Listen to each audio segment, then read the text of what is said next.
सदाशिवसमारम्भां शङ्कराचार्यमध्यमाम् अस्मदाचार्यपर्यन्तां वन्दे गुरुपरम्पराम्।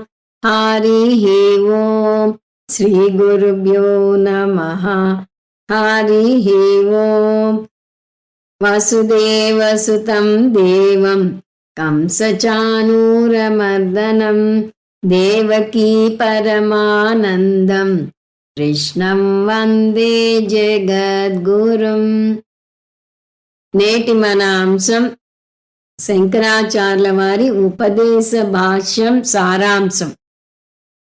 భగవద్గీతలో 66వ శ్లోకానికే శంకరాచార్యుల వారు చాలా విస్తారంగా భాష్యం రాశారు.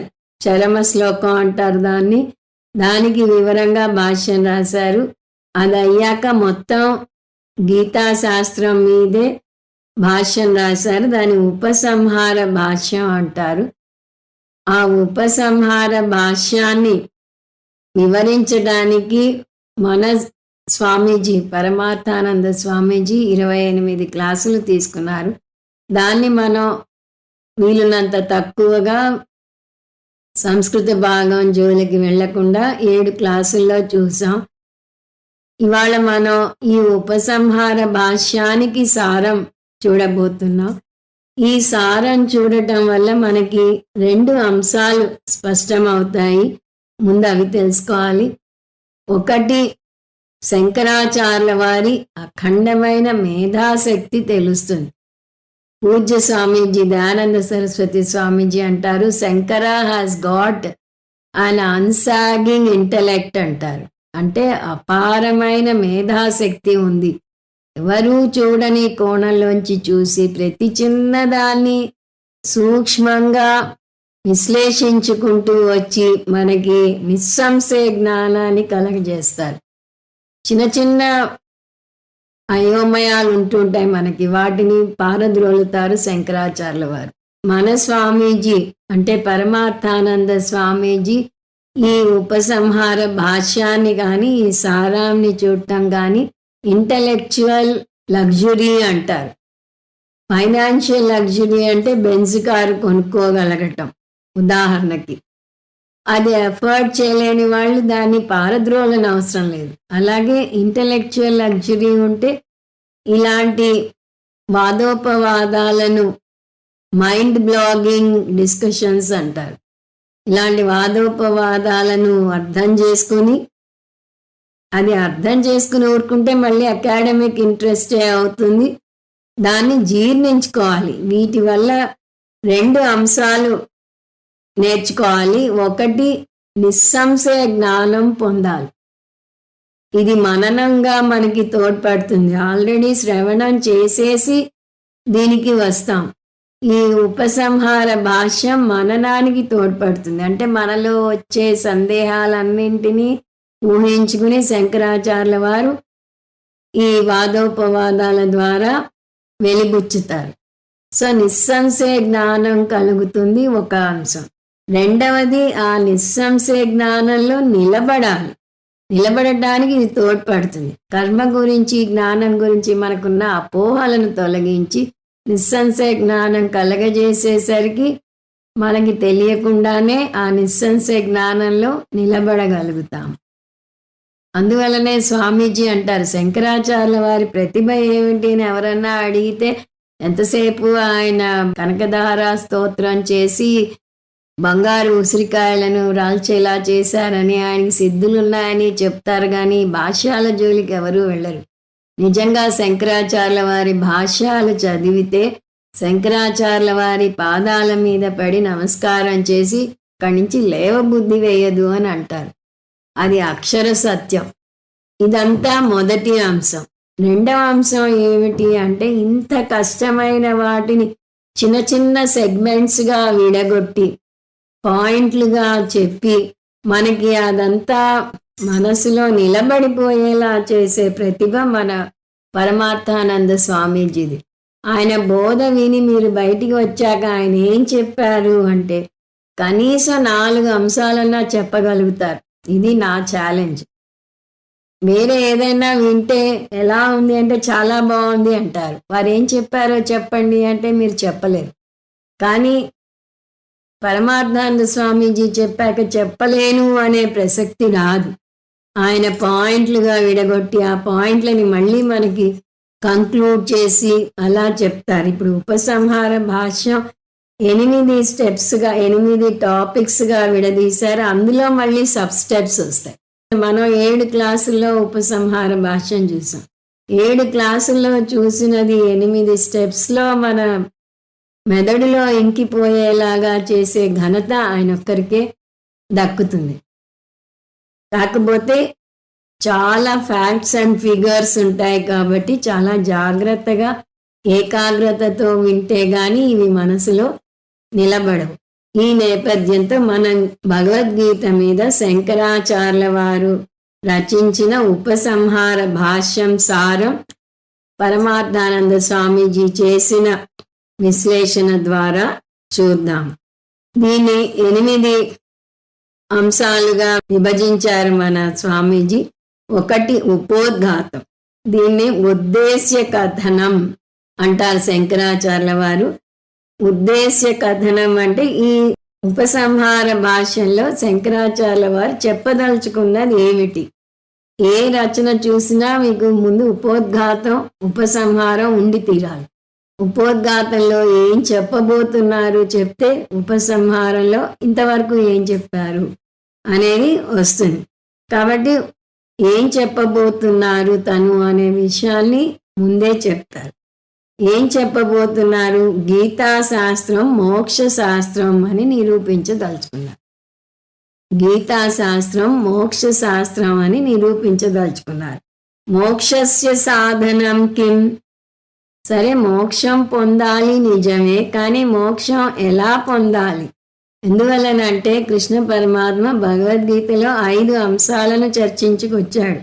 అవి కర్మయోగం, ఉపాసన యోగం, భక్తి యోగం అనకూడదు, జ్ఞానయోగం, విలువలు.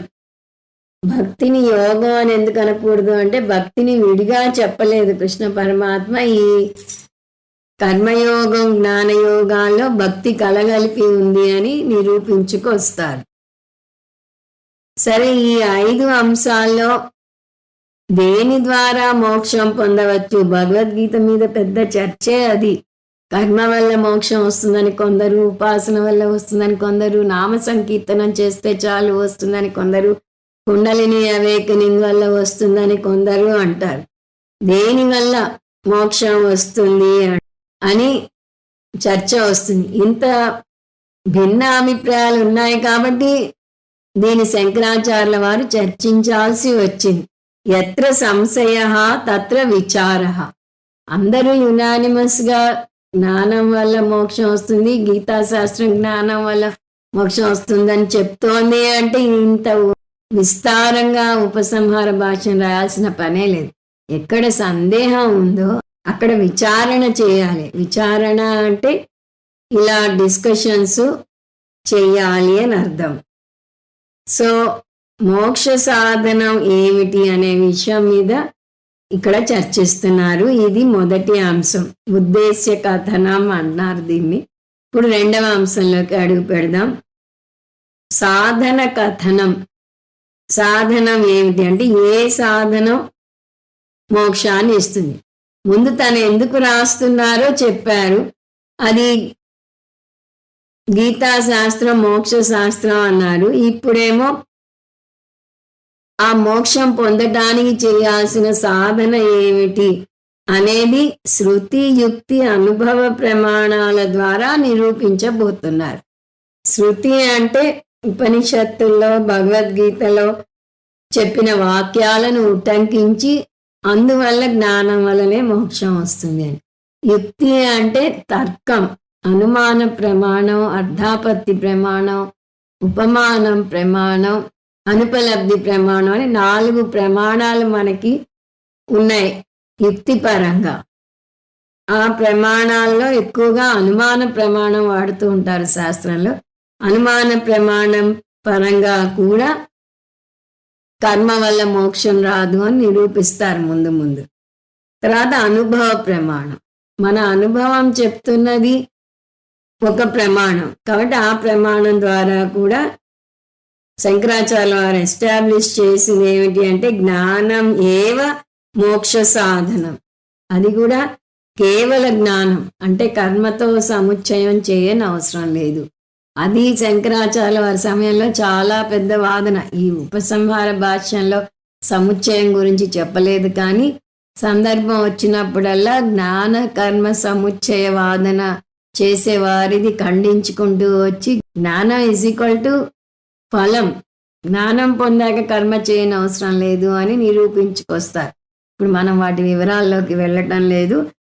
జ్ఞానం ఏవ మోక్ష సాధనం అని అర్థం చేసుకుంటే చాలు. కర్మ కాదు, కర్మ సముచ్చయం కూడా కాదు. ఆ జ్ఞానం ఏమిటి? శాస్త్రంలో జ్ఞానం అని వచ్చింది అంటే అది కూడా వేదాంతంలో. వేదంలో జ్ఞానం అంటే కర్మకాండకు సంబంధించిన జ్ఞానం, అంటే యజ్ఞాలకు సంబంధించిన జ్ఞానం. కానీ వేదాంతంలో జ్ఞానం అన్న పదం వచ్చినప్పుడల్లా ఆత్మజ్ఞానం. మామూలుగా లౌకికంగా ఎవరన్నా జ్ఞానం అంటే ఏ జ్ఞానం అంటాం వెంటనే, కానీ వేదాంతంలో జ్ఞానం అని దాని ముందే పదము రాకపోతే ఇట్ గోస్ వితౌట్ సేయింగ్ ఆత్మజ్ఞానం. కాబట్టి ఆత్మజ్ఞానం ఏవ మోక్ష సాధనం. కర్మ ఎన్నటికీ మోక్ష సాధనం కాలేదు. ఎందువల్ల? ఇక్కడ యుక్తి ప్రమాణం చెప్తున్నారు. కర్మఫలం అనిత్యం. ఎంత హైయెస్ట్ కర్మఫలం వచ్చినా, బ్రహ్మలోకానికి వెళ్ళినా కూడా ఆ బ్రహ్మ భువనార్లోక పునరావర్తినోర్జున అని చెప్పాడు కృష్ణ పరమాత్మే. బ్రహ్మలోకానికి వెళ్ళినా వెనక్కి తిరిగి వస్తావు అని. కాబట్టి కర్మఫలం అనిత్యం. కానీ మోక్షం గురించి అందరూ ఒప్పుకునే అంశం ఏమిటి? మోక్షం నిత్యం. అలాంటి నిత్యమైన మోక్షం కర్మఫలం వల్ల ఎలా పొందుతారు? అశాశ్వతమైన కర్మ చేస్తే వచ్చే ఫలం కూడా అశాశ్వత ఫలమే. అది నిత్య మోక్షాన్ని ఇవ్వలేదు. అంటే మోక్షాన్ని కర్మఫలంగా ఉత్పత్తి చేయలేరు. ఎందుకంటే ఇది నిత్యం అంటే ఎప్పుడూ ఉండేది అనగానే పూర్వమీమాంసకులు వాదిస్తారు, కర్మ ఉత్పత్తి చేయలేకపోతే జ్ఞానం కూడా ఉత్పత్తి చేయలేదు, అది నిత్యం, ఒకదాని వల్ల రాకూడదు అని మీరు అంటున్నారు కదా. అలాంటప్పుడు జ్ఞానఫలం ఎలా అవుతుంది? దీనికి అనుమాన వాక్యం, జ్ఞానఫలం అనిత్యం ఫలత్వాత్ కర్మఫలవత్. కర్మఫలం అనిత్యం అన్నారు. అదే సూత్రం ప్రకారం జ్ఞానఫలం కూడా అనిత్యమే. ఎందువల్ల అంటే ఏ ఫలమైనా సరే అనిత్యం అని మీరే చెప్పారు. కానీ దానికి జవాబు ఏమిటి? శంకరాచార్యుల వారు జ్ఞానం కొత్తగా ఫలాన్ని ఇవ్వదు. జ్ఞానం మీకున్న అజ్ఞానాన్ని, అజ్ఞానజనిత పొరపాటుని పారద్రోలుతుంది. ఏమిటి అజ్ఞానం? నేను సంసారిని అనుకునే అజ్ఞానం, నేను మోక్షం పొందాలి అనుకునే అజ్ఞానం. ఆ అజ్ఞానపు పొరలను తొలగించి నువ్వు నిత్యముక్త శుద్ధ పురుషుడివి అనే జ్ఞానంలో నిలబెడుతుంది. సో జ్ఞానం పొందటం అంటే కొత్తగా మోక్షాన్ని ప్రొడ్యూస్ చేయదు, అజ్ఞానాన్ని, అజ్ఞానజనిత పొరపాటుని పారద్రోలుతుంది. అప్పుడు నేను అంతకు ముందు, ఇప్పుడు, తర్వాత కూడా ముక్త పురుషుణ్ణే, నేను సంసారిని అని పొరపాటు పడ్డాను అని అర్థం చేసుకునేలాగా చేస్తుంది. అందువల్లనే జ్ఞానకర్మ సముచ్చయం కూడా కుదరదు అని శంకరాచార్యుల వారు వాదిస్తూ ఉంటారు. కర్మ అజ్ఞానాన్ని పారద్రోలలేదు కాబట్టి సముచ్చయం కుదరదు అంటారు. కర్మ అజ్ఞానాన్ని ఎందుకు పారద్రోలలేదు? ఇంకొక ప్రశ్న. ఎందుకు పారద్రోలలేదు అంటే కర్మే అజ్ఞానం నుంచి పుట్టింది. ఒక ప్రకృతి సూత్రం ఉంది, కారణం గుణం కార్యం అంతటా ఉంటుంది. సో అజ్ఞానం అనే కారణం నుంచి పుట్టిన కర్మ అనే కార్యంలో అజ్ఞాన స్వరూపమే ఉంటుంది. అంటే చీకటిని పారద్రోలలేదు. అలాగే అజ్ఞానం చీకటి, అజ్ఞానం నుంచి పుట్టిన కర్మ మహా చీకటి. కాబట్టి ఆ చీకటి ఈ చీకటిని పారద్రోలలేదు. అంటే మరి ఏం చేయాలి? జ్ఞానాదేవతు కైవల్యం. ఇది రెండవ అంశం. జ్ఞానం వల్లనే మోక్షం, కర్మ వల్ల కానీ కర్మ సముచ్చయం వల్ల కానీ మోక్షం రాదు అనేది. ఇప్పుడు మూడవ అంశంలోకి వెళ్దాం. ఐకభవికవాద. ఈ వాదన చేసేవారు వారు కర్మే మోక్ష సాధనం అని చెప్తారు. అది ఎలాగో చూద్దాం. ఐక అంటే ఏకం, ఒకటి. భవిక అంటే జన్మ, అంటే ఒక్క జన్మలోనే కర్మ మేనేజ్మెంట్ తెలివిగా చేస్తే మోక్షం పొందేయవచ్చు అనేది వీరి వాదన. పైగా వీరి వాదన ఎంత స్ట్రాంగ్గా ఉంటుంది అంటే వారు అద్వైత వేదాంతం ప్రకారం మోక్షం రాదు అని తేల్చి చెప్పేస్తారు. వారి వాదన ఏమిటి? శాస్త్రం నిత్య నైమిత్తిక కర్మలు చేయాలి, అది చెయ్యకపోతే ప్రత్యవాయ పాపం వస్తుంది అని చెప్పింది. మీరేం చేస్తారు? అన్ని కర్మలను, అద్వైత వేదాంతంలో అన్ని కర్మలను పారద్రోలుతారు. అంటే నిత్య నైమిత్తిక కర్మలను కూడా మానేస్తారు. నిత్య నైమిత్తిక కర్మలను మానేసేసరికి ఏమవుతుంది?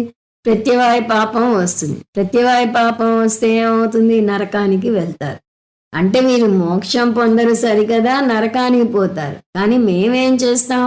మేము నిత్య నైమిత్తిక కర్మలు చేస్తాం, కర్మ బ్యాలెన్స్ 0 చేసుకుంటాం, మేము మోక్షం పొందుతాం. అందువల్ల కర్మ వల్లనే మోక్షం, జ్ఞానం వల్ల కాదు అనేది ఐకభవిక వాదకుల వాదన. మనం ఏమన్నాం ఇంత ముందు? మోక్షం జ్ఞానం వల్లనే పొందుతాం. జ్ఞానం మనకి అజ్ఞానం వల్ల ఏర్పడిన పొరపాటుని పారద్రోలుతుంది. నేను సంసారిని అనే పొరపాటు ఉంది, అది అజ్ఞాన జనిత పొరపాటు, దాన్ని జ్ఞానం పారద్రోలుతుంది అన్నాం. మీరు కూడా కొంతమేరకు ఈ పొరపాటుని ఒప్పుకుంటారు. ఇలా నేను నిత్యముక్తుణ్ణి, కానీ అది మనకి తెలియటం లేదు, దానికి ఒక పొర అడ్డుకుంది అంటారు. ఏమిటి ఆ పొర అంటే కర్మలు అనే పొర అంటారు వీరు. అంటే మనం మోక్షాన్ని అనుభవించకుండా అడ్డుపడేది అజ్ఞానం కాదు, కర్మ. అందువల్ల కర్మని తెలివిగా మేనేజ్ చేయాలి అంటారు వాళ్ళు. మనం మరణించే సమయానికి కర్మ ఫలం 0 బ్యాలెన్స్ అవ్వాలి. ఇది కర్మ మేనేజ్మెంట్. అది ఎలా చేయాలి? వాళ్ళు చెప్పే ఆన్సరు, శాస్త్రంలో 5 రకాల కర్మలు చెప్పబడ్డాయి. అవి కామ్య కర్మ, నిషిద్ధ కర్మ, ప్రాయశ్చిత్త కర్మ, నిత్య కర్మ, నైమిత్తిక కర్మ. నిత్య కర్మ నైమిత్తిక కర్మలను కలిపి నిత్య నైమిత్తిక కర్మలుగా ఒకటేగా తీసుకుంటాం. సో కామ్య కర్మ అంటే కోరికలతో చేసే కర్మ, నిషిద్ధ కర్మ అంటే చేయకూడని కర్మ, ప్రాయశ్చిత్త కర్మ అంటే మనకు వచ్చే ఆటంకాలను తొలగించడానికి చేసే కర్మ, నిత్య నైమిత్తిక కర్మలు అంటే రోజు చేయాల్సిన సంధ్యావందనం, నిత్యము చేయాల్సిన కర్మ. తర్వాత నైమిత్తిక కర్మ అంటే సందర్భం వచ్చినప్పుడు చేసి తీరాల్సిన కర్మ. ఉదాహరణకి శ్రాద్ధ కర్మలు, బాలసార చేయటం, అటువంటి కర్మలు. ఇప్పుడు వీటి ఫలాలు ఎలా ఉంటాయి? కామ్య కర్మ చేస్తే స్వర్గలోక ప్రాప్తి కలుగుతుంది, నిషిద్ధ కర్మలు చేస్తే నరకలోకానికి వెళ్తారు, ప్రాయశ్చిత్త కర్మల వల్ల పుణ్యం కలుగుతుంది. ఈ నిత్య నైమిత్తిక కర్మలు చేస్తే కర్మకాండుల లెక్క ప్రకారం ఏమీ పుణ్యం రాదు, కానీ చేయకపోతే ప్రత్యవాయ పాపం వస్తుంది అని వాళ్ళు అంటారు. అందువల్ల ఇప్పుడు వారు కర్మ మేనేజ్మెంట్ ఎలా చెప్తారు? కామ్య కర్మలు చేయకండి, పుణ్యం రాదు. నిషిద్ధ కర్మలు చేయకండి, పాపం రాదు. ప్రాయశ్చిత్త కర్మలు కూడా చేయకండి, పుణ్యము రాదు. అంతేకాదు నిత్య నైమిత్తిక కర్మలు మానకండి. ఈ 3 చేయకండి అన్నారు. ఎందువలనంటే వాటి వల్ల వచ్చే పుణ్యం పాపం రాకుండా ఉండటానికి. ఇప్పుడు నిత్య నైమిత్తిక కర్మలు మానకండి అంటున్నారు. ఎందువల్లనంటే అవి చేయకపోతే పాపం వస్తుంది, ప్రత్యవాయ పాపం అంటారు దాన్ని. కాబట్టి ఆ పాపం తొలగించుకోవడానికి ఆ కర్మలు చేయండి. దీనివల్ల ఏమవుతుంది? ఆగామి కర్మలు కొత్తగా రావు, ప్రారబ్ధ కర్మని ఎలా తప్పించుకోవాలి అంటే దానికి చూసాం మనం. ఒక ఏనుగు పెద్ద కార్పెట్ మీద పడుకుని ఉంటే ఆ కార్పెట్ని ఎలా తొలగించాలి అంటే ఏనుగు లేచేదాకా వేచి ఉండటమే అని ఒక తెలివైన వ్యక్తి జవాబు చెప్పాడు. అలాగే ప్రారబ్ధ కర్మను ఎలా తొలగించాలి అంటే ప్రారబ్ధ కర్మ తొలిగేదాకా వేచి ఉండటమే. సో ప్రారబ్ధ అనుభవం వల్ల పోతుంది, ఆగామి కర్మలు అంటవు. మరి సంచిత కర్మ విషయం ఏమిటి? వారు దానికి ఒక తెలివైన, వారి ఉద్దేశంలో ఒక తెలివైన వాదన చేస్తారు. వారు ఏమంటారంటే నిత్య నైమిత్తిక కర్మలు చేయటం వల్ల ఈ సంచిత కర్మ దగ్ధమవుతుంది అంటారు వారు. ప్రత్యవాయ పాపం రాకుండా చేస్తుంది కాబట్టి ఈ పుణ్యకర్మ సంచిత కర్మ పాపాన్ని పారద్రోలుతుంది. ప్రారబ్ధ కర్మ ఎలాగో అనుభవిస్తాము, ఆగామి అంటదు కాబట్టి మరణించే సమయానికి కర్మ బ్యాలెన్స్ 0 అవుతుంది. కాబట్టి మీ క్లాస్కి రానవసరం లేదు, భగవద్గీత కష్టపడి నేర్చుకోని అవసరం లేదు అంటారు వారు. ఇది 3వ అంశం. దీన్ని ఐకభవికవాద అంటారు. దీని సారాంశం కర్మ బ్యాలెన్స్ సరిగా తెలివిగా చేసుకుంటే పునర్జన్మ ఉండదు, ఒక్క జన్మలోనే మోక్షం పొందేయవచ్చు.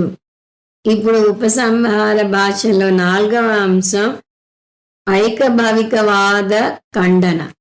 వారి వాదన ఒక అంశంగా చూసాం. వారి వాదనని శంకరాచార్యుల వారు ఎలా ఖండిస్తారో ఇప్పుడు చూస్తాం మనం. శంకరాచార్యుల వారు చాలా జవాబులు చెప్పారు. మనం ఇదంతా ఒక క్లాస్ మొత్తం చూసాం. ఇక్కడ స్వామీజీ 6 ముఖ్యమైన జవాబులు చెప్పారు. ఇంకా ఉన్నాయి కానీ ఇవి చాలు అన్నారు. మనం కూడా 6 జవాబులు చూద్దాం. వీరి వాదన సరికాదు అని చూపించటానికి వాడిన వాదనల్లో మొట్టమొదటిది శృతి విరుద్ధత్వాత్. శృతి ఏమని చెప్తోంది? జ్ఞానాదేవతు కైవల్యం అంటోంది. నా కర్మణా నా ప్రజయా అంది. కర్మ వల్ల పిల్లల వల్ల మోక్షం రాదు, జ్ఞానం వల్లనే మోక్షం వస్తుంది. వారు కూడా శృతిని నమ్ముతారు కాబట్టి శృతి వాక్యం చెప్తే వారు దాన్ని నమ్మి తీరాలి. అందువల్ల శృతి నుంచి ఉదాహరణ ఇచ్చారు. ఇప్పుడు 2వ వాదన, మీరేమన్నారు? కామ్య కర్మలు చేయకండి, నిషిద్ధ కర్మలు చేయకండి. కామ్యకర్మలు మానేస్తే స్వర్గలోకానికి వెళ్ళరంటే పుణ్యం రాదు, నిషిద్ధ కర్మలు మానేస్తే నరకలోకానికి వెళ్ళరు అంటే పాపం రాదు అన్నారు. కానీ మానవ మాతృడు, ముఖ్యంగా అజ్ఞాని, పుణ్యపాప కర్మలను తప్పించుకోలేడు. ఎందువల్ల? అతనికి రాగద్వేషాలు రాజ్యమేలుతాయి. రాగద్వేషాల వల్ల అతను కర్మలు చేస్తాడు. ఈ రాగద్వేషాలను పారద్రోలాలంటే అతను జ్ఞానానికి రాక తప్పదు. కృష్ణ పరమాత్మే చెప్పాడు, కామయేష క్రోధయేష రజోగుణ సముద్భవాహ అని చెప్పాడు 3వ అధ్యాయంలో. సో ఈ కామం, క్రోధం, రజోగుణం ఉన్న వారిలో ఎక్కువగా ఉంటుంది అని. ఇది పారద్రోలాలి అంటే దీనికి జ్ఞానం ఒక్కటే మార్గం. అజ్ఞాని రాగద్వేషాలను పారద్రోలలేడు, అందువల్ల పుణ్యపాపాలను తప్పించుకోలేడు, అందువల్ల ఈ కామ్య నిషిద్ధ కర్మలను చేయకుండా ఉండలేడు, అందువల్ల పుణ్యపాపాలను తప్పించుకోలేడు. ఇప్పుడు 3వ వాదన ఐక్య భవిక ఖండనలో సంచిత కర్మ ఇంకా మొదలవలేదు. సంచిత కర్మ అంటే ఏమిటి? ఫస్ట్ అది అర్థం చేసుకోవాలి. మనం జన్మలుగా చేస్తూ వచ్చిన పుణ్యపాపాలను ఒక సంచిలో మోసుకుని వస్తాం. ఆ సంచిలో ఉన్న వాటిలోంచి కొన్నే ఫ్రక్టిఫై అయి ప్రారబ్ధ కర్మగా మారి మనకి ఈ జన్మనిస్తుంది. ఈ జన్మలో మనం అనుభవించేది ఈ ప్రారబ్ధ కర్మని. సంచిత కర్మ మననేమీ చేయలేదు. మనం ఇప్పుడు చాలా అవస్థ పడుతుంటే మన సంచిలో ఎంతో పుణ్యం ఉన్నా అది మనని కాపాడలేదు. వైస్ వర్స అంటారు. మనం చాలా ఆనందంగా ఉన్నప్పుడు మన సంచిలో పాపకర్మ ఉన్నా మననేమీ చేయలేదు. అందువల్ల సంచిత కర్మ అనారంభ కర్మ, ఆరంభం కాని కర్మ. ఆరంభం కాని కర్మని మీరు ఎలా దగ్ధం చేస్తారు? అది సాధ్యం కాదు. 4 నిత్యానాం నియత రూపత్వాత్. సరే, సంచిత కర్మని నిత్య నైమిత్తిక కర్మలు దగ్ధం చేస్తాయి అని అనుకుందాం. అది దగ్ధం చేయలేవని ముందు పాయింట్లో చెప్పేశారు. లేదు చేస్తాయని మీరు అనేటట్టయితే సరే, సంచిత కర్మని నిత్య నైమిత్తిక కర్మలు దగ్ధం చేస్తాయి అనుకుందాం. కానీ వీటి స్వరూపం వేరు, వాటి స్వరూపం వేరు. సంచిత కర్మలు ముందు తీసుకుంటే అవి అనేక కర్మలు ఉన్నాయి. అది కూడా అనేక భిన్నమైన కర్మ ఫలాలను ఇస్తాయి. అంటే క్వాంటిటీ వైజ్, క్వాలిటీ వైజ్ చాలా చాలా ఉన్నాయి. చాలా ఎక్కువ కర్మలు ఉన్నాయి, చాలా వైడ్ రేంజ్లో ఉన్నాయి. వాటన్నిటికీ ఫలాలు భిన్న భిన్న ఫలాలు రావాలి. కానీ మీరేమంటున్నారు, నిత్య నైమిత్తిక కర్మలు చేస్తే వాటి వల్ల వచ్చే పుణ్యం వల్ల పాపం క్షయమవుతుంది అంటున్నారు. కానీ నిత్య నైమిత్తిక కర్మల్లో భేదం లేదు. నియత రూపత్వాత్ అంటే యూనిఫామ్ రూపం. ఎప్పుడూ చేసేది అగ్నిహోత్రం, ఔపాసనం, సంధ్యావందనం, ఇలా రెగ్యులర్గా చేసే కర్మలు చేస్తారు. ఈ కర్మలన్నిటి ఫలం ఒకటే. ఒకటే కర్మ ఫలం భిన్న కర్మ ఫలాలను ఎలా నాశనం చేస్తుంది? అది సాధ్యం కాదు. ఇప్పుడు 5వ అంశం, స్వమత విరోధాత్. మిమ్మల్ని మీరే ఖండించుకుంటున్నారు అంటారు శంకరాచార్య వారు. నిత్య నైమిత్తిక కర్మల గురించి మనం చూసినప్పుడు ఏమన్నాం? కర్మకాండ వారి ప్రకారం నిత్య నైమిత్తిక కర్మల వల్ల ఏ ఫలము లేదు, కానీ చేయకపోతే ప్రత్యవాయ పాపం అంటుతుంది అన్నారు. అంటే ఒక్క మాటలో చెప్పాలి అంటే నిత్య నైమిత్తిక కర్మలు నిష్ఫలం, వాటికి ఏమీ ఫలం లేదు. ఇప్పుడు మీరేమంటున్నారు? నిత్య నైమిత్తిక కర్మలు చేస్తే ఫలం వస్తుంది. ఆ ఫలం ఏమిటి అంటే సంచిత కర్మలని దగ్ధం చేస్తుంది. అది కూడా సంచిత కర్మ పాపాన్నే దగ్ధం చేస్తుంది అని వారు అంటున్నారు. ఇప్పుడు మీరే చెప్పండి, నిత్య నైమిత్తిక కర్మలు సఫలమా నిష్ఫలమా? దానివల్ల ఫలం వస్తుందా, ఫలం రాదా? ఒకసారి ఫలం వస్తుంది అంటున్నారు, ఒకసారి ఫలం రాదంటున్నారు. 6వ అంశం అభ్యుపేద్యవాద అంటారు. ఈ వాదనలు చేసినప్పుడల్లా శంకరాచార్యుల వారు ఈ అభ్యుపేద్య వాదన చేస్తుంటారు. అంటే వారిది ఖండిస్తూ ఒక సందర్భంలో సరే మీదే కరెక్ట్ అనుకుందాం, కానీ మీరు చెప్పిన దాంట్లో ఇది సత్యమా ఇది సత్యమా అని వారినే ఎదుర్కొంటూ ఉంటారు. అంటే వారిది ఒప్పుకుంటున్నట్టు ఒప్పుకుంటూనే వారి వాదనలోని లొసుగును ఎత్తి చూపించటం, దీన్ని అభ్యుపేద్య వాదన అంటారు. సో ఇక్కడ శంకరాచార్యుల వారు ఏమంటున్నారు? ముందు 2 వాదనల్లో సంచిత కర్మ ఆరంభం కాలేదు, దాన్ని మీరు దగ్ధం చేయలేరు అన్నారు. దాని తర్వాత ఒకసారి దగ్ధం చేస్తారు అని అనుకున్నా క్వాంటిటీ వైజ్, క్వాలిటీ వైజ్ అవి చాలా ఎక్కువ ఉన్నాయి, భిన్నంగా ఉన్నాయి. మీరు చేసే నిత్య నైమిత్తిక ఫలాలు యూనిఫామ్గా వస్తాయి. యూనిఫామ్గా ఉన్న ఫలం భిన్న ఫలాలను, అంత ఎక్కువ ఫలాలను ఎలా నాశనం చేస్తుంది అన్నారు.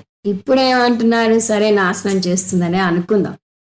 మీరు చేసే కర్మల వల్ల ఈ సంచిత క్షయం అవుతుంది అంటున్నారు. కానీ ఇది సంచిత కర్మలో మళ్ళీ 2 ఉన్నాయి. సంచిత పుణ్యకర్మ ఫలం, సంచిత పాపకర్మ ఫలం.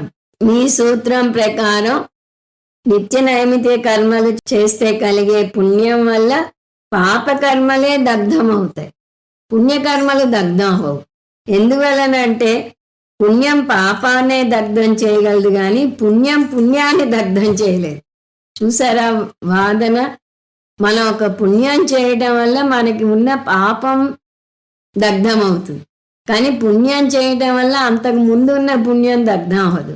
సో సంచిత కర్మల్లో పుణ్యకర్మ ఫలాలు ఉంటాయి, పాపకర్మ ఫలాలు ఉంటాయి. మీరు చెప్పిన సూత్రం ప్రకారం దగ్ధం అవటం అంటూ జరిగితే, జరగదు కానీ జరగటం అంటూ అయితే పాపకర్మలు దగ్ధం అవుతాయి, కానీ పుణ్యకర్మలు దగ్ధం అవ్వదు. వేద విదితత్వాత్ నిత్యకర్మ పుణ్యరూపం. ఎందుకు నిత్య నైమిత్తిక కర్మలు పాపాన్నే దగ్ధం చేస్తాయి అంటే వేదంలో నిత్య నైమిత్తిక కర్మలు చెప్పబడ్డాయి. వేదం చెప్పింది ఈ కర్మ చెయ్యండి అని వేదం చెప్పింది అంటే దాని ఫలం ఖచ్చితంగా పుణ్యమే ఉంటుంది. నిషిద్ధ కర్మలు చేయొద్దంది, ఎందువల్ల? పాపం వస్తుంది కాబట్టి. కానీ నిత్య నైమిత్తిక కర్మలు మానకూడదు అంది, ఎందువల్ల? అవి పుణ్యాన్ని ఇస్తాయి కాబట్టి. సో ఆ పుణ్యాన్ని ఇచ్చే కర్మలు సంచిత పుణ్యాన్ని ఎలా దగ్ధం చేస్తాయి అని శంకరాచార్యుల వారు వాదించారు. ఇంకా కొన్ని వాదనలున్నా ఇవి జీర్ణించుకుంటేనే చాలు. సో 4వ అంశం ఐకభవిక వాద ఖండన. దానికి 6 పాయింట్లు చెప్పారు శంకరాచార్యుల వారు. ఆ 6 పేర్లు చూస్తే శృతి విరుద్ధత్వ ఒక ఆన్సరు, రాగద్వేషాల వల్ల పుణ్యపాపాలంతా తప్పించుకోలేరు 2, సంచిత కర్మ ఆరంభం అవ్వలేదు 3, సంచిత కర్మ క్వాంటిటీ వైజ్ క్వాలిటీ వైజ్ ఎక్కువ, నిత్య కర్మ యూనిఫామ్ గా ఉంటుంది కాబట్టి ఇది దాన్ని దగ్ధం చేయలేదు. 5, మిమ్మల్ని మీరే ఖండించుకుంటున్నారు. ఒకసారి నిత్య నైమిత్తిక కర్మ ఫలం ఉంది అంటున్నారు, ఒకసారి లేదంటున్నారు. 6, అభ్యుపేద్య వాదన ప్రకారం సంచిత కర్మ దగ్ధం అయినా సంచిత కర్మలో పాపం మాత్రమే దగ్ధం అవుతుంది కానీ పుణ్యం అవలేదు. ఎందువలనంటే నిత్య నైమిత్తిక కర్మ పుణ్యాన్నే ప్రొడ్యూస్ చేస్తుంది. ఇది 4వ అంశం. ఇప్పుడు ఉపసంహార భాష్యం సారంలోని 5వ అంశం సిద్ధాంతస్య నిగమనం. ఇంతవరకు కర్మకాండ సంచిత కర్మలను నాశనం చేయలేదు అని నిరూపించాక మళ్ళీ జ్ఞానకాండ వల్లనే అన్ని కర్మలు దగ్ధమవుతాయి, జ్ఞానాదేవతు కైవల్యం అని నిరూపించుకొస్తున్నారు శంకరాచార్యుల వారు. జ్ఞానం కర్తృత్వ భావనను దగ్ధం చేస్తుంది. కర్తృత్వ భావన లేకపోవటం వల్ల కర్మ సంగత్వం ఉండదు, కర్మఫల సంగత్వం కూడా ఉండదు. కాబట్టి మోక్షం వస్తుంది. మోక్ష సంగత్వం కూడా ఉండదు అని అనకూడదు. ఎప్పుడైతే కర్త భోక్త భావన పోతుందో అప్పుడే అతను మోక్షాన్ని అనుభవిస్తాడు. కాబట్టి జ్ఞానకాండలో మనం నేర్చుకునేది నాకు మోక్షానికి మధ్య ఆటంకంగా అడ్డుతెరగా ఉన్నది కర్మ కాదు అజ్ఞానం మాత్రమే అని. ఎందువలనంటే కర్మకాండలో ఉన్నవారు మోక్షానికి నాకు అడ్డుతెరగా ఉన్నది కర్మ అంటారు. కానీ శంకరాచార్యుల వారు మళ్ళీ నిరూపిస్తున్నారు నాకు మోక్షానికి అడ్డుతెరగా ఉన్నది కర్మ కాదు అజ్ఞానం మాత్రమే అని. అందువల్ల మన సిద్ధాంతమే కరెక్టు అని నిరూపించడానికి భగవద్గీత భాష్యం కాబట్టి ఇది భగవద్గీతలోనే కృష్ణ పరమాత్మ 2వ అధ్యాయం నుంచి 18వ అధ్యాయం వరకు ఎక్కడెక్కడ అజ్ఞాని తను కర్త అనుకుంటాడో సంసారంలో పడతాడో చెప్తూ దానికి ప్యారలల్ గా అదే అధ్యాయంలో జ్ఞాని అకర్త అసంసారిని ఎలా చూపించాడో ఏరుతూ ఒక్కొక్క అధ్యాయంలోంచి చెప్పుకొచ్చారు శంకరాచార్యుల వారు. ఉదాహరణకి మన 3వ అధ్యాయంలో చూస్తే 3:27 అహంకార విమూఢాత్మా కర్తాహమితి మన్యతే. 3:28 తత్వవిత్తు మహాబాహో గుణకర్మ విభాగయోః గుణాగుణేషు వర్తంతే ఇతి మత్వా న సజ్జతే. అంటే నేను కర్మ చేస్తున్నాను అనుకుని అహంకారంతో మమేకం చెందేవాడిని విమూఢాత్మ అన్నాడు కృష్ణ పరమాత్మ. అదే జ్ఞానం పొందిన వ్యక్తిని తత్వవిత్తు అన్నాడు, అతను దేనికి చలించడు అని చెప్పాడు. అలా మొత్తం అన్ని అధ్యాయాల్లో ప్యారలల్ గా అజ్ఞాని ఈజ్ ఈక్వల్ టు కర్త సంసారి, జ్ఞాని ఈజ్ ఈక్వల్ టు అకర్త అసంసారి అని నిరూపించుకు కృష్ణ పరమాత్మ అని శంకరాచార్యుల వారు చూపించుకుంటూ వచ్చారు. ఇప్పుడు ఉపసంహార భాష్యం సారంలో 6-7 అంశాలు కర్మకాండ ప్రామాణ్యత గురించి డిస్కస్ చేస్తాయి. కర్మకాండని పాటించే కర్మఠులు చాలా ఉన్నత శిఖరం మీద కూర్చోబెట్టారు. ఇప్పుడు 6వ అంశాన్ని అవిద్య విషయత్వం అంటారు శంకరాచార్యుల వారు. అంటే కర్మకాండ అజ్ఞానాన్నే సూచిస్తుంది. ఇగ్నరెన్స్ అండ్ ఇగ్నోరెంట్ అంటారు శంకరాచార్యుల వారు. అజ్ఞానంతో కూడిన వారిని అజ్ఞాని అంటారు. సో కర్మకాండ అజ్ఞానిని సూచిస్తుంది అని చెప్తారు. ఎందువల్ల? జ్ఞాని ఏమంటాడు? నైవ కించిత్ కరోమీతి. ఇతనేమో నేను కర్తను అని చెప్తూ ఉంటాడు కర్మకాండను పాటించే వ్యక్తి. కానీ జ్ఞాని ఏమంటాడు? నా ఏవ కించిత్ కరోమి ఇది, నేను కొంచెం కూడా చేయటం లేదు అని అంటాడు. కాబట్టి కర్మకాండ అంతా అజ్ఞానంతో కూడినది. అజ్ఞాని మాత్రమే దాన్ని పాటిస్తాడు. అది ఎన్నటికీ అజ్ఞానాన్ని పారద్రోలలేదు, పైగా ఇంకా పెంచి పోషిస్తుంది అంటారు శంకరాచార్య. అంటే ఇక్కడ కర్మకాండ గురించి 3 అంశాలు చెప్తున్నారు. 1, కర్మకాండ అజ్ఞానంతో కూడినది. 2, కర్మకాండ అజ్ఞానాన్ని నాశనం చేయదు. 3, కర్మకాండ పెంచి పోషిస్తుంది లేదా దాన్ని రక్షిస్తుంది అని శంకరాచార్య వారు అంటున్నారు.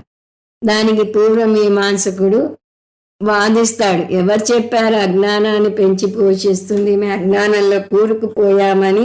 మాకు కూడా ఆత్మ అనాత్మ వివేకం ఉంది. దేహ వ్యతిరిక్త ఆత్మజ్ఞానం మాకుంది. దేహం రాలిపోయినా మాకు మరణం లేదు, మాకు ప్రయాణం ఉంది అనే జ్ఞానం మాకుంది అని వాళ్ళు అంటారు. అంటే శంకరాచార్య వారు నిజమే, దేహాత్మవాది కన్నా మీరు ఒక మెట్టు ఎక్కువ ఉన్నారు. వారు అసలు దేహమే ఆత్మ అంటారు. మీరు దేహమే ఆత్మ అనరు, కానీ మీరు ఇంకా జీవాత్మవాదుల కిందకే వస్తారు, పరమాత్మవాది కింద రారు. ఎందువల్ల అంటే మీరు సూక్ష్మ శరీరం కారణ శరీరాలతో మమేకం చెందారు. కర్మకాండలో జీవాత్మ నిర్వచనం సూక్ష్మ శరీరం ప్లస్ కారణ శరీరం ప్లస్ చిదాభాసతో కూడినది అని చూసాం. అదే పరమాత్మవాది అంటే అద్వైత వేదాంతంలో జీవాత్మ నిర్వచనం సాక్షి చైతన్యం, ఇవేవి కాదు. మీరేమో ఇంకా జీవాత్మ వాదనలోనే ఉన్నారు. అలా ఉన్నారు అని మేము ఎలా చెప్పగలం అంటారా? మీరు గనక మా వాదనకు వచ్చింటే మీరు కూడా మాతో పాటు అహం అకర్త అని ఉండేవారు. ఆత్మ నిర్వచనం తత్వబోధలో వస్తుంది, అది మీరు చెప్పుండేవాడు. ఏమిటది? స్థూల సూక్ష్మ కారణ శరీర వ్యతిరిక్త అవస్థాత్రయ సాక్షి పంచకోశ విలక్షణ సచ్చిదానంద స్వరూప అని ఆత్మ గురించి ఈ నిర్వచనాలు ఉన్నాయి. మీరు అవేమి చెప్పటం లేదే. కాబట్టి మీరు కర్త అంటున్నారు, కాబట్టి మీరు అనాత్మతో మమేకం చెందుతున్నారు, కాబట్టి మీది మిథ్యా ప్రత్యయ అని చెప్పవచ్చు అని శంకరాచార్య వారు అంటే, లేదు లేదు మాది గౌణ ప్రత్యయమే, మాకు జ్ఞానం ఉంది అని అంటారు. శంకరాచార్య వారు దాన్ని తీవ్రంగా ఖండిస్తారు. మీది జ్ఞానంతో చెప్పినది కాదు, మీది మిథ్యా ప్రత్యయమే. మీకు ఈ సూక్ష్మ శరీరం కారణ శరీరం చిదాభాసతో కూడిన జీవాత్మ కాక ఇంకొక ఆత్మ ఉంది, ఇంకొక ముఖ్య ఆత్మ ఉంది, అదే సాక్షి చైతన్యం అనే జ్ఞానం లేదు. మీకు తెలిసిందే జ్ఞానం అనుకుంటున్నారు. తాడుని చూసి పాముగా పొరపాటు పడినట్టుగా మీరు ఈ సూక్ష్మ శరీరం కారణ శరీరం చిదాభాసతో కూడిన జీవాత్మే అల్టిమేట్ అనుకుంటున్నారు. కాబట్టి కర్మకాండ అంటేనే అజ్ఞానం, అజ్ఞాని, కర్త భోక్త భావన, సంసారిత్వం. అందువల్ల కర్మకాండస్య అవిద్య విషయత్వం అని శంకరాచార్య వారు నిరూపిస్తారు. అంటే కర్మకాండలో ఉన్నది అవిద్య గురించే అని ఇదే మాటను శంకరాచార్య వారు అధ్యాస భాష్యంలో కూడా అంటారు. ఇప్పుడు ఉపసంహార భాష్యం సారంలో 7వ అంశం, ఇది కూడా కర్మకాండకు సంబంధించిన ఉపసిద్ధాంతమే. కర్మకాండ ప్రామాణ్యం అనే అంశాన్ని చర్చిస్తుంది. కర్మకాండ అవిద్యతో కూడినది అయితే, అజ్ఞానాన్ని బోధించేది అయితే, అది నేర్చుకునే వ్యక్తి అజ్ఞాని అయితే కర్మకాండ అప్రమాణం అవుతుంది. కర్మకాండ చెప్పేది అజ్ఞానం అయినప్పుడు సహజంగానే కర్మకాండ అప్రమాణం అవుతుంది. ఎందువల్ల అంటే ఇక్కడ సూక్ష్మమైన విషయం గుర్తించాలి. ఒక ప్రమాణం చేసే పని ఏమిటి? అది అజ్ఞానాన్ని నాశనం చేయాలి. ప్రమాణం చేసే పనే జ్ఞానాన్ని ఉత్పత్తి చేయటం. ఇవన్నీ ప్రాథమిక సూత్రాలు. అలాంటప్పుడు ప్రమాణం అజ్ఞానం చెట్టాపట్టాలు వేసుకుని వెళ్ళలేవు. కానీ కర్మకాండలో అజ్ఞానం రాజ్యమేలుతోంది కాబట్టి అది ప్రమాణం కాదు అని శంకరాచార్యుల వారు అంటారు. అంటే అప్పుడు పూర్వమీమాంసకుని కోపం వచ్చి, అయితే కర్మకాండ పూర్తిగా అప్రమాణం అని కొట్టివేస్తారా, ఎంత ధైర్యం మీకు అని అడుగుతారు. దానికి శంకరాచార్యుల వారి జవాబు, కర్మకాండ పూర్తిగా అప్రమాణం అని అనట్లేదు. కర్మకాండ ప్రమాణమే. పరోక్షంగా ప్రమాణం, ప్రత్యక్షంగా కూడా ప్రమాణం అని 2 కారణాలు చూపిస్తున్నారు. పరోక్షంగా ఎలా ప్రమాణం ముందు చూద్దాం. అంటే దానంతటా అది ప్రమాణం కాదు, అది మోక్షాన్ని ఇవ్వదు, అజ్ఞానాన్ని పెంచి పోషిస్తోంది, అంతవరకు కరెక్టే. కానీ జ్ఞానకాండని ప్రమాణం చేసేది కర్మకాండ. అంటే కర్మకాండ చేసి చిత్తశుద్ధి పొందాక జ్ఞానకాండకి రావాలి. మనం ఎప్పుడూ చూసే వాక్యం, జ్ఞానకాండకి రానిదే కర్మకాండ అసంపూర్ణం, కర్మకాండ లేనిదే జ్ఞానకాండ అసాధ్యం. కర్మకాండ మార్గం ద్వారా జ్ఞానకాండకి రావాలి. జ్ఞానకాండని ప్రమాణం చేయాలి అంటే కర్మకాండ ముందు ప్రమాణం అవ్వాలి. కర్మకాండ ఎందుకు కావాలి అంటే జ్ఞానకాండకు వచ్చే చిత్తశుద్ధిని కర్మకాండ ఏర్పరుస్తుంది. దాన్ని సాధన చతుష్టయ సంపత్తి అంటారు. సాధన చతుష్టయ సంపత్తి కలిగితే చిత్తశుద్ధి కలుగుతుంది. అది కాక ఈ సాధన చతుష్టయ సంపత్తిని కర్మకాండే ఇస్తుంది. సో కర్మకాండ పరోక్షంగా అవసరం, స్వతహా ప్రామాణ్యం నాస్తి. అందువల్ల కర్మకాండ ప్రమాణమా కాదా అంటే మొదటి కారణంలో స్వతహా ప్రామాణ్యం నాస్తి, జ్ఞానకాండ సంబంధేన ప్రామాణ్యం అంటాం. కర్మకాండని విడిగా ప్రమాణం అని అనలేము. దాన్ని జ్ఞానకాండతో కలిపితే దానికి ప్రామాణ్యత ఉంది అని దీని అర్థం.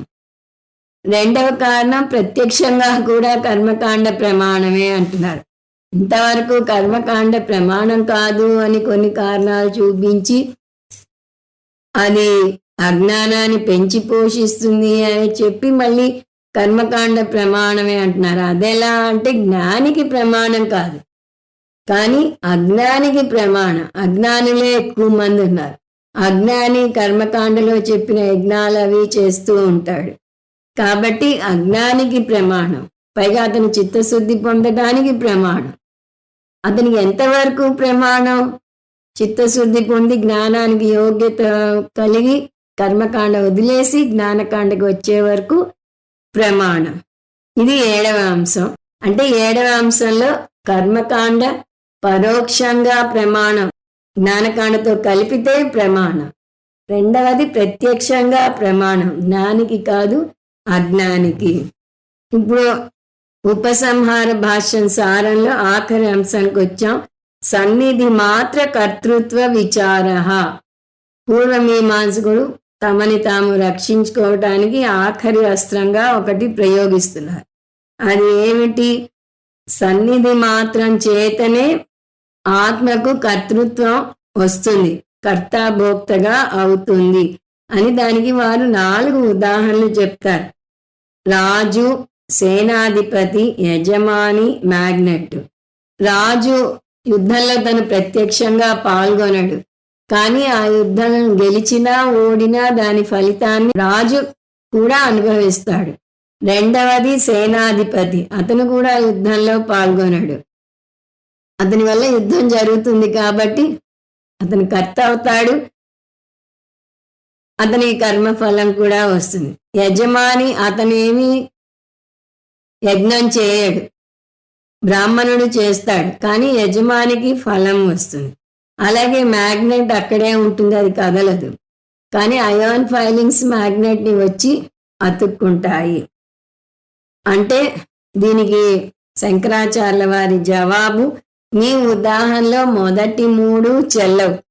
సన్నిధి మాత్రేన ముఖ్యకర్త అని మీరు అనలేరు. సన్నిధి మాత్రేన అంటే ఉంటే చాలు అనే పదం, ముఖ్యకర్త అనే పదం రెండు పరస్పర విరోధ పదాలు. అసలేమి కర్మ చేయకుండా ఉంటేనే సన్నిధి మాత్రేనా అనగలరు. కానీ ఇక్కడ మీరు చెప్పిన మొదటి 3 ఉదాహరణలలో వారు ఇంతో అంతో కర్మ చేస్తారు. రాజు యుద్ధానికి వెళ్ళడు నిజమే, కానీ రాజే యుద్ధం చేసిన సందర్భాలు ఎన్నో ఉన్నాయి. దశరథ మహారాజు ఎన్నో యుద్ధాలు చేశాడు. రావణాసుడు స్వయంగా యుద్ధానికి వచ్చాడు. అలా రాజు కూడా యుద్ధంలోకి వస్తాడు. సేనాధిపతి అతనే యుద్ధ వ్యూహం రచిస్తాడు. అతనే ఎన్నో ప్రణాళికలు వేస్తాడు. రాజు సేనాధిపతి యుద్ధం చేయకపోయినా అతనికి బిరుదులు ఇస్తాడు, అతన్ని గౌరవిస్తాడు. యజమాని యజ్ఞం అతను పూర్తిగా చేయడు, కానీ మొదట చివర అతని పాత్ర కూడా ఉంటుంది. చివరిలో పూర్ణాహుతి వేసేది యజమాని. ఈ ముగ్గురు కూడా ఇంతో అంతో కర్మ చేస్తారు. కాబట్టి సన్నిధి మాత్రేనా అనే పదం వీరికి చెల్లదు. కానీ మ్యాగ్నెట్ విషయంలో అది ఎక్సెప్షన్. మ్యాగ్నెట్ కర్మ చేయదు, అది కదలదు, కానీ దానికి వచ్చి అయాన్ ఫైలింగ్స్ అతుక్కుంటాయి. కాబట్టి కర్మ చేయటానికి అది పరోక్షంగా కారణం అని అక్కడ చెప్పవచ్చు మీరు. అయితే పూర్వమీమాంసకుడు సరే మీదే తీసుకున్నాం, మొదటి 3 ఉదాహరణలు మీకు నచ్చకపోతే వదిలేయండి, 4వది తీసుకోండి. అందులో ఏముంది? మ్యాగ్నెట్ సన్నిధి మాత్రమే ముఖ్యకర్త అని మీరు అంటున్నారు కదా, ఆ విధంగా ఆత్మ కూడా సన్నిధి మాత్రమే ముఖ్యకర్త అని మేము అంటాము అని పూర్వమీమాంసకులు అంటారు. అంటే శంకరాచార్యుల వారు అది ఎక్సెప్షన్, దాన్ని కూడా మన ఆత్మకి వర్తింపజేయలేము. ఎందువల్ల అంటే అక్కడ మ్యాగ్నెట్ అయాన్ ఫైలింగ్స్ ఒకే స్థాయికి చెందినవి, ఒకటే సత్తా అంటాం. వ్యావహారిక సత్తా ఉన్నాయి రెండిటికి. కానీ ఆత్మ అనాత్మల విషయం వచ్చేసరికి ఆత్మ పారమార్థిక సత్యానికి చెందితే అనాత్మ వ్యావహారిక సత్తాకు చెందుతుంది. కర్మ వ్యావహారిక సత్యంలో జరుగుతుంది. ఇప్పుడు ఎలాగైతే స్వప్నంలో మీరు ఒక కర్మ చేస్తే లేచాక ఆ కర్మ జాగ్రత్త పురుషునికి అంటదు, అలా జాగ్రత్త ప్రపంచంలో చేసిన కర్మ పారమార్థిక స్థాయికి చెందిన ఆత్మకి అంటదు. స్వప్నంలో హత్య చేసినా కూడా అక్కడ ఎవరిని మీరు లంచాలిచ్చి తప్పించుకోని అవసరం లేదు. ఉత్తిష్టత జాగ్రత్త ప్రాప్యవరా నిబోధత అని కఠోపనిషత్తులో వస్తుంది. ఆ స్వప్న ప్రపంచం నుంచి లేవడమే దానికి పరిష్కారం. అలాగే ఇక్కడ కూడా జాగ్రత్త ప్రపంచం మిమ్మల్ని బాధ పెడుతోంది, సంసారంలో పడవేస్తోంది అంటే దానికి సొల్యూషన్ వేరే ఏమీ లేదు. విజ్ఞాన శాస్త్ర ప్రకారంగా అనేక మార్గాలు సూచిస్తూ ఉంటారు. కానీ ఇక్కడ మీరు వేదాంతానికి వస్తే వేదాంతం చెప్పేది మీరు సంసారానికి పరిష్కారం వెతుక్కోనక్కర్లేదు, జ్ఞాన మార్గానికి రండి అంటుంది. జ్ఞాన మార్గానికి వస్తే ఎలా పరిష్కారం వస్తుందంటే అసలు మీరు ఉంది అనుకుంటున్న సంసారం లేనే లేదు, అది మిథ్య అంటుంది. మీరు అకర్త అంటుంది. మీరు కర్మ చేస్తే కదా దాని ఫలం సంసార రూపంలో అనుభవించేది. మీరు కర్తే కానప్పుడు, మీకు కర్మ ఫలమే అంటనప్పుడు మీరు సంసారంలో ఎలా అవస్థ పడతారు? కాబట్టి ఆత్మ అకర్త అభోక్త, ఇటు తిరిగి అటు తిరిగి ఫైనల్గా మనం రీచ్ అయ్యే పాయింట్ కర్మకాండ ఆత్మ కర్త భోక్త అంటుంది. కానీ జ్ఞానకాండకు వస్తే ఆత్మ అకర్త భోక్త అని అర్థమవుతుంది అని చెప్తారు. అందువల్ల ఆత్మ సన్నిధి మాత్రేన ముఖ్యకర్త అనేది పొరపాటు. ఆత్మ నిజంగా కర్త కాదు, ఆత్మకర్త అని అనుకోవటం అధ్యాస, పొరపాటు. సో కర్తృత్వం మిథ్య, కర్తృత్వం నిజంగా లేదు, అది మిథ్య. అందువల్ల సంసారం మిథ్య. జ్ఞానం ఒక్కటే ఈ మిథ్యా సంసారాన్ని పారద్రోలగలదు. కాబట్టి ఉపసంహార భాష్యం సారం ఏమిటి? జ్ఞానమాత్రేన మోక్ష.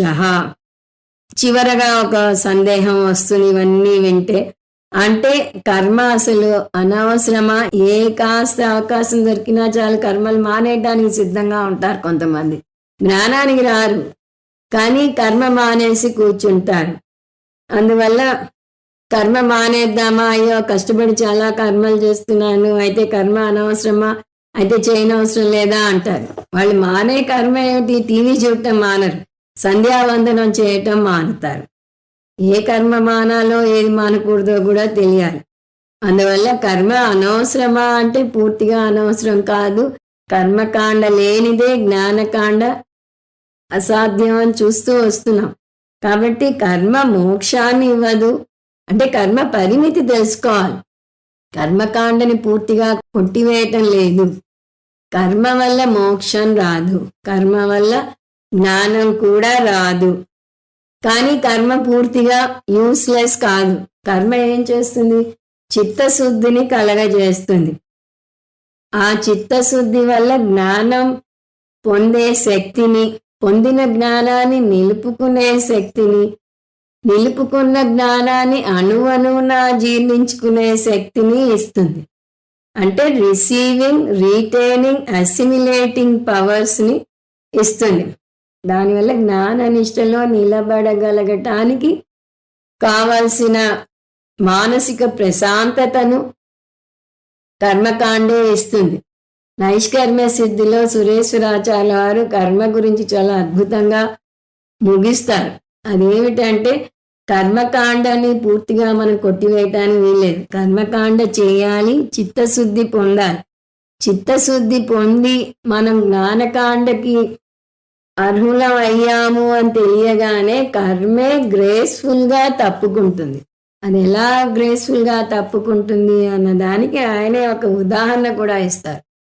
వర్షాకాలం అంతటా మేఘాలు వర్షాన్ని కావలసినంతగా కురిపించాక వర్షాకాలం అయిపోతూ ఉండగా ఇంకా మా బాధ్యత తీరింది, మా పనిని మేము సక్రమంగా చేశాము, వచ్చే ఋతువుకి మేము అందజేస్తున్నాము అని గ్రేస్ఫుల్గా ఆకాశం నుంచి తప్పుకుంటాయట. అదేవిధంగా కర్మకాండ చిత్తశుద్ధి కలగజేశాక గ్రేస్ఫుల్గా జ్ఞానకాండకి ఈ సాధకుణ్ణి అప్పజెప్పి తప్పుకుంటుంది. కర్మకాండ అనే ద్వారం గుండానే మనం జ్ఞానకాండలోకి రావాలి. కాబట్టి దానికి కర్మకాండ సహాయపడుతుంది.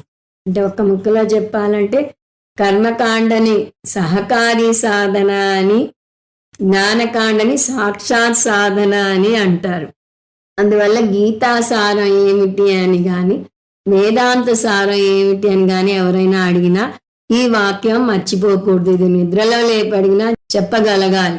ఒక సాధకుని ప్రయాణం కర్మకాండ పాటించి చిత్తశుద్ధి పొంది జ్ఞానకాండకి వచ్చి శ్రవణ మనన నిధిధ్యాసనలు చేసి జ్ఞానం పొంది మోక్షం పొందాలి.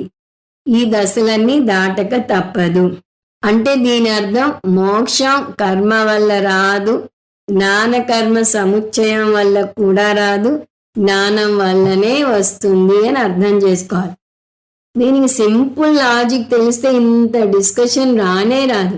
ఒక గదిలో చీకటి ఉంది, ఆ చీకటితో పారద్రోలగలరా? పారద్రోలలేరు.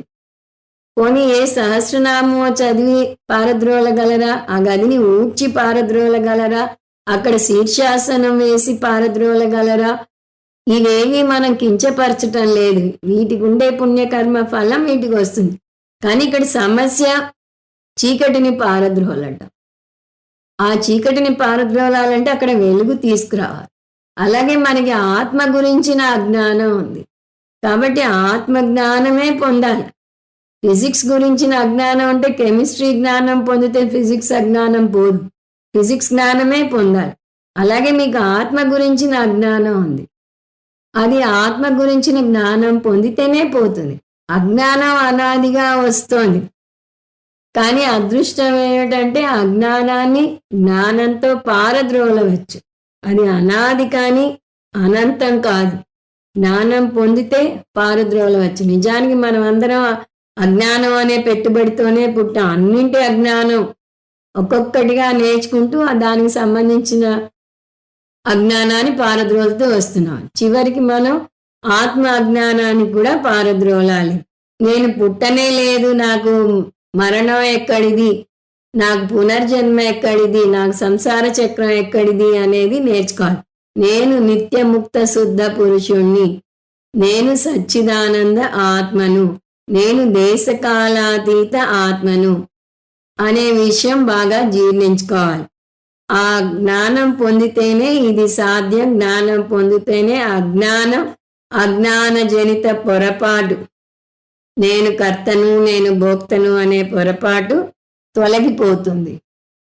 అంటే నేను జీవిని, నేను సంసారంలో పడి కొట్టుమిట్టాడుతున్నాను అనే పొరపాటుని పారద్రోలి అసలు నేను నిర్గుణ చైతన్యాన్ని, నిర్గుణ బ్రహ్మను అనే జ్ఞానానికి వచ్చేలా చేస్తుంది. కర్మ వల్ల పొందే మోక్షం నిత్యం అవ్వదు, జ్ఞానం వల్లనే మోక్షం కలుగుతుంది. అంటే జ్ఞానం కూడా ఉత్పత్తి చేస్తుంది అంటే అది కూడా అనిత్యం అవదా అనే ప్రశ్నకి జవాబు, జ్ఞానం వల్ల కొత్తగా మోక్షం రాదు. ఇంతకుముందు మనం చూసినట్టుగా జ్ఞానం నేను కర్త భోక్తని అని మనలో ఉన్న అపోహలను పారద్రోలి మోక్షానికి మనకి మధ్య ఉన్న అడ్డుతొరలను తొలగించి నేను అంతకుముందు ఇప్పుడు ఎప్పుడు ముక్త పురుషుణ్ణే, అహం ముక్త అస్మి, అహం ఆనంద స్వరూప అస్మి అనే జ్ఞానాన్ని కలిగేలాగా చేస్తుంది. అందువల్ల మోక్షం కలుగుతుంది అంటే నేను సంసారిని అనే అపోహని తొలగించి నేను ముక్త పురుషుణ్ణి అనే జ్ఞానంలో నిలబెడుతుంది. ఎప్పుడైతే జ్ఞానం కలుగుతుందో వెంటనే అపోహ తొలగుతుంది. ఎక్కడి నుంచి ఎక్కడికి వచ్చామో చూడండి. కర్మటులు కర్మనాతేవ మోక్షాని అని వాదించుకుంటూ వస్తే కర్మ వల్ల మోక్షం రాదు, జ్ఞానాదేవ మోక్ష అని శంకరాచార్య వారు ఇన్ని వాదనల ద్వారా నిరూపించుకువచ్చారు. ఇక్కడితో గీత గురించిన ఉపసంహార భాష్యం సారం కూడా అయింది, భగవద్గీత కూడా అయింది. ఓం తత్సత్, సర్వం శ్రీకృష్ణార్పణమస్తు. ఓం తత్సదితి శ్రీమద్భగవద్గీతాసు ఉపనిషత్సు బ్రహ్మ విద్యానాం యోగశాస్త్రే శ్రీకృష్ణార్జున సంవాదే మోక్ష సన్యాసయోగో నామ అష్టాదశోऽధ్యాయః. ఓం తత్సత్. ఇది శ్రీమద్ భగవద్గీత యందు, ఉపనిషత్తుల యందు, బ్రహ్మ విద్య యందు, యోగ శాస్త్రమునందు, శ్రీకృష్ణార్జున సంవాదమునందు మోక్ష సన్యాస యోగం అనే 18వ అధ్యాయం అయింది. దీనితో భగవద్గీత కూడా అయింది. మొత్తం గురు పరంపరకు మా నమస్సులు. మళ్ళీ సదాశివ చెప్పి పూర్ణమద చెప్తాను. సదాశివ సమారంభాం శంకరాచార్య మధ్యమాం అస్మదాచార్య పర్యంతాం వందే గురు పరంపరాం. హరి ఓం. శ్రీ గురుభ్యో నమః. హరి ఓం. వసుదేవసుతం దేవం కంసచానూరమర్దనం దేవకీ పరమానందం కృష్ణం వందే జగద్గురుం. ఓం పూర్ణమద పూర్ణమిదం పూర్ణాత్ పూర్ణముదచ్యతే పూర్ణస్య పూర్ణమాదాయ పూర్ణమేవావశిష్యతే. ఓం శాంతి శాంతి శాంతి. హరి ఓం. శ్రీ గురుభ్యో నమః. హరి ఓం.